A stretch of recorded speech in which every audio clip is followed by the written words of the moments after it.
جب گناہ پر سزا نہیں ملتی تو لوگ گناہ پر دلیر ہو جاتے ہیں۔ جب عدالت، قانون اور یہ چیزیں لوگ ان کو اپنی پہنچ میں اور اپنی جیب کے قریب سمجھنے لگتے ہیں تو پھر گناہ ختم نہیں ہوتا۔ جب کچھ لوگ اپنے آپ کو قانون سے بالا جاننے لگتے ہیں، پھر قانون صرف غریبوں، مجبوروں، زیر دستوں کے لیے رہ جاتا ہے۔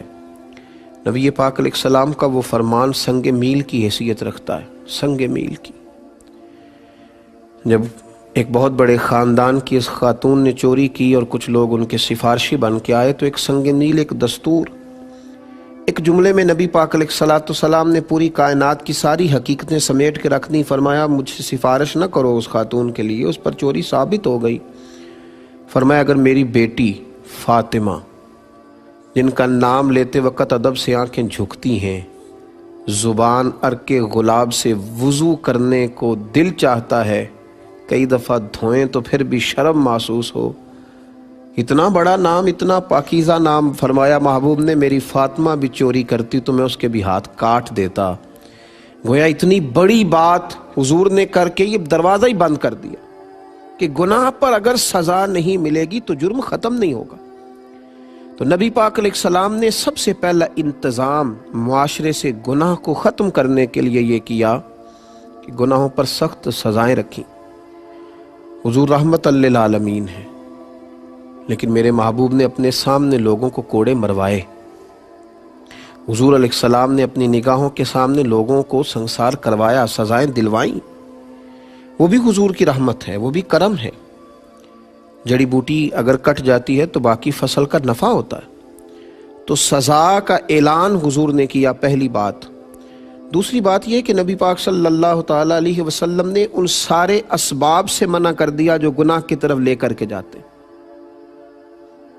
شریعت اسلامیہ نے صرف یہ نہیں کہا کہ شراب پینا حرام ہے، بلکہ شراب کی طرف جتنے اسباب ہیں، حضور نے فرمایا شراب بنانے والا بھی لعنتی ہے۔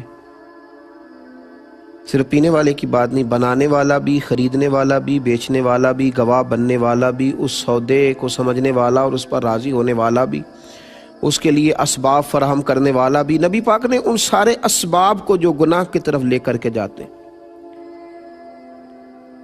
عمل کا رستہ اس وقت صاف ہوتا ہے جب گناہ کا رستہ بند ہوتا ہے۔ نبی پاک نے ان تمام اسباب کو روک دیا۔ یہ نہیں حضور نے صرف فرمایا کہ زنا کرنا ہی برا ہے، فرمایا بری نظر سے عورت کو دیکھنا بھی برا ہے۔ فرمایا صرف زنا اس مخصوص عمل ہی کا نام نہیں ہے، بلکہ فرمایا کہ کانوں کا بھی زنا ہے، آنکھوں کا بھی زنا ہے، زبان کا بھی زنا ہے۔ اگر تو گندی گفتگو کرتا ہے جس سے لوگوں کے دلوں میں برے خیالات پیدا ہوں تو نبی پاک نے اس سے بھی منع کیا، فرمایا تیری زبان کا زنا ہے۔ اگر تو گندی چیز دیکھتا ہے جس سے ہیجان پیدا ہوتا ہے تو اس سے بھی حضور نے روک دیا، یہ تیری آنکھ کا زنا ہے۔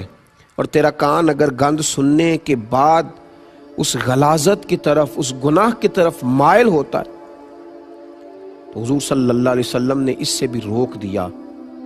تو گناہ کی طرف جو اسباب لے کر کے جاتے ہیں، نبی کریم علیہ السلام نے تو مرد عورت کو اکٹھا رہنے سے ہی سرے سے منع کر دیا۔ فرمایا جہاں مرد اور عورت تنہا ہوتے ہیں وہاں تیسرا شیطان ہوتا ہے۔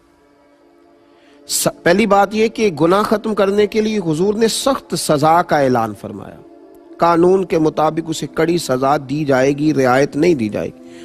اور پھر دوسری بات یہ کہ میرے محبوب کریم علیہ السلام نے گناہ کی طرف لے جانے والے جتنے رستے تھے ان سب رستوں پر ہی پابندی لگا دی، ان سب رستوں پر ہی۔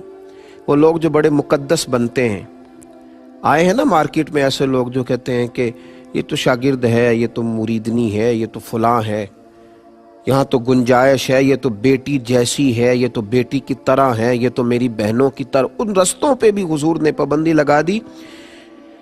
وہ خاتون، وہ مقدس اور باصفت اور با پردہ اور باوقار خواتین جو مومنوں کی مائیں ہیں، جن کو امہات المومنین کہا جاتا ہے، ان ماں کے پاس بھی اگر ایک نابینا صحابی آئے تو نبی پاک علیہ السلام نے فرمایا پردہ کر لو۔ کہا یا رسول اللہ یہ تو نابینا ہے، تو فرمایا تمہیں تو نظر آ رہا ہے نا۔ تو حضور نے بین کر دیا، پابند کر دیا. وہ رستے جو بن سکتے تھے، کوئی جس رستے سے گناہ کی طرف نکل سکتا تھا، میرے کریم محبوب کے تزکیے کا طریقہ یہ ہے کہ حضور نے ان ساری راہوں کو بند کر دیا. ان رستوں پر اللہ کے محبوب نے سخت پہرے بٹھا دیے کہ وہ اسباب ہی سارے ختم کر دیے جائیں جو انسان کو عمل کے رستے سے روک کر گناہ کے رستے کی طرف مبذول کرائیں. اور پھر تیسرا، اللہ کے حبیب نے ضمیر زندہ کیے، بیدار مغزی عطا فرمائی، ہمیں بتلایا کہ گناہ کو گناہ جانو. اس معاشرے میں اس وقت ایک بہت بڑی مصیبت یہ ہے اور ذہنوں کی بہت بڑی کمزوری یہ ہے کہ لوگ گناہ کو گناہ نہیں سمجھتے. لوگوں نے چغلی کرنے کا نام گپ شپ رکھ لیا، جھوٹ بولنے کا نام بہانہ رکھ لیا. لوگوں نے اب کسی رستے سے نکلنے کے لیے اس کا نام حکمت عملی طے کر لیا. اب ہم نے گناہوں کے نام بدل لیے. یہ احساس ہی نہیں رہا کہ میں گناہ کر رہا ہوں. گالی دینے والا جانتا ہی نہیں کہ کتنا بڑا گناہ ہے. غیبت کرنے والا یہ جانتا ہی نہیں کہ کس قدر سخت گناہ ہے. مردہ بھائی کا گوشت کھانا، مردہ اور بھائی اور گوشت کھا جانا، اس کا اتنا بڑا جرم غیبت کو قرار دیا گیا. لوگ اس کو گناہ ہی نہیں جانتے. نبی پاک علیہ السلام نے احساس پیدا کیا.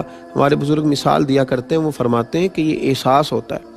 آپ بڑا اچھا گوشت کھا رہے تھے، اچھا بھنا ہوا تھا، اور آپ نے جب پہلا لقمہ لگایا تو آپ کو اس کو لذت بھی آئی کہ گوشت بڑا اچھا خوبصورت ہے، اچھا تیار کیا گیا. لیکن کسی نے کان میں بتا دیا کہ صدقے کا ہے،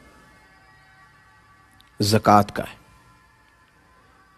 اب پہلے لقمے میں لذت آئی تھی، لیکن وہ جب سنا نا کہ یہ تو زکوٰۃ کا ہے تو میرا ہے نہیں، یہ تو صدقات کا ہے، واجبات صدقہ تھا، یہ تیرا حق ہی نہیں ہے. تو اب جب آپ اس کو دوبارہ منہ میں رکھتے ہیں تو اس کی لذت بدل جاتی. اب آپ کو وہ کیف نصیب نہیں ہو رہا جو پہلے اس کی لذت کا تھا. تو یہ کیا ہے؟ یہ آپ کے دل میں احساس پیدا ہو گیا کہ یہ ایک ضمیر نے یہ بات اندر سے آواز دی کہ یہ تیرے والا نہیں تھا. تو یہ کام کیا نبی پاک علیہ السلام، لوگوں کو بتلایا کہ گناہ گناہ ہوتا ہے، غلطی غلطی ہوتی ہے. اسی لیے لوگ خود بخود آ جاتے تھے. قبیلہ غامدیہ کی عورت خود بخود آئی تھی، کوئی اسے لینے نہیں گیا. وہ آ کے کھڑی ہوئی اور اس نے لفظ یہ ادا کیے، کہنے لگی اب کبھی غور کرے نا کہ ایک عورت جس سے غلطی ہو گئی اور اس کے پیٹ میں ناجائز بچہ ہے، اس کو کسی نے درے مار کے منوایا نہیں ہے، بلکہ وہ خود آ گئی ہے اور آ کے کھڑی ہوئی اور کہتی پتہ کیا ہے؟ کہتی یا رسول اللہ میں ہلاک ہو گئی ہوں. حضور نے پوچھا تجھے کس نے ہلاک کیا؟ تو کہتی کیا؟ حضور میرے گناہ نے مجھے ہلاک کر دیا. یعنی میرا مال نہیں ڈوبا، میرا گھر پہ کسی نے قبضہ نہیں کر لیا، میں کوئی کسی شخص نے میری جائیداد نہیں ہڑپ لی. یہاں تو ہلاکت صرف یہی ہے نا کہ دولت چلی گئی. کہا حضور میں ہلاک ہو گئی. کس نے ہلاک کیا؟ میرے گناہ نے. کیا ہوا؟ حضور میرے پیٹ میں ناجائز بچہ ہے، مجھے میرے گناہ کو پاک کر دیا جائے. یہ وہ ضمیر ہیں جو حضور نے بیدار کیے. تو محبوب نے فرمایا واپس جا، جب بچہ پیدا ہو جائے تو تب آنا. شارحین نے لکھا ہے 8 ماہ کے بعد آئی، پھول سا بیٹا لائی. حضور بچہ پیدا ہو گیا، میرے گناہ نے مجھے ہلاک کر دیا، یا رسول اللہ مجھے پاک کر دیں. تو میرے محبوب پاک علیہ السلام نے فرمایا واپس جا، جب یہ روٹی کھانے لگے تو تب آنا. شارحین کہتے ہیں گویا حضور فرما رہے تھے کہ غلطی تیری ہے، تیرے بچے کی تو نہیں ہے نا. 2 سال کے بعد آئی، بچے کے ہاتھ میں روٹی کا لقمہ. اور حضرت انس بن مالک رضی اللہ تعالیٰ عنہ کہتے ہیں تڑپ کے روئی، عرض کرنے لگی حضور میں ساری رات سو نہیں پاتی، یہ میرا گناہ مجھے بیدار رکھتا ہے. یا رسول اللہ مجھے پاک کر دیں، اگر اسی حالت میں چلی گئی تو میں اپنے رب کو کیا منہ دکھاؤں گی. یا رسول اللہ میرے اوپر رحمت کی نظر ہو، میں ہلاک ہو گئی. یہ ضمیروں کی بیداری ہے. وہ جو 8 ماہ اسے بھیجا تھا تو 2 سپاہی ساتھ نہیں رکھے تھے کہ کہیں دوڑ نہ جائے، بھاگ نہ جائے. جو 2 سال بچہ پالتی رہی تو جیل میں نہیں رکھا تھا اسے. اس کا ضمیر زندہ کر دیا نبی پاک، بیدار کر دیا حضور علیہ السلام. یہ میرے محبوب کا فرمان کہ ما حاک فی صدرک، گناہ وہ ہے جو تیرے سینے میں کٹ کے. میرے عزیزو، نبی کریم علیہ السلام کے پاس آئی. حضور نے فرمایا اسے لے جاؤ، سنسار کر دو. صحابہ کہتے ہیں اسے پتھر لگے، پھر اس کی روح پرواز کر گئی. یہاں تک تو اس کی توبہ تھی. پھر رحمت للعالمین نبی نے فرمایا صحابیات سے کہ اسے اٹھاؤ، غسل بھی دو اور کفن بھی پہناؤ. غسل دیا، جب کفن پہنایا تو میرے محبوب پاک علیہ السلام نے، حضرت انس کہتے ہیں حیران تو اس وقت ہوئے جب مصطفیٰ کریم نے فرمایا صفیں بناؤ، میں خود جنازہ پڑھاؤں گا، میں جنازہ پڑھاؤں گا، میں رحمت للعالمین نبی خود نماز جنازہ کی امامت کروں گا۔ جن کے جنازے کی امامت پر اللہ رحمتوں کی برکھا برسا دیتا ہے، تو محبوب پاک علیہ السلام نے جنازہ پڑھایا۔ ایک صحابی نے کہا حضور اس کا جس نے ناجائز بچہ جنا آپ نے جنازہ پڑھایا، اس کا جنازہ؟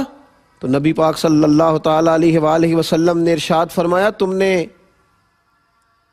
گناہ دیکھا ہے، توبہ نہیں دیکھی؟ تم نے اس کا احساس نہیں دیکھا؟ وہ کس درد سے آئی، کس ذوق سے توبہ کی؟ اور میرے محبوب نے انعام دیا، کیونکہ اس کا ضمیر زندہ تھا نا، اس کو انعام دیا۔ فرمایا اس نے تو ایسی اعلیٰ توبہ کی ہے کہ اگر میں اپنی ساری امت میں بانٹ دوں تو اللہ سب کی بخشش فرما دے گا۔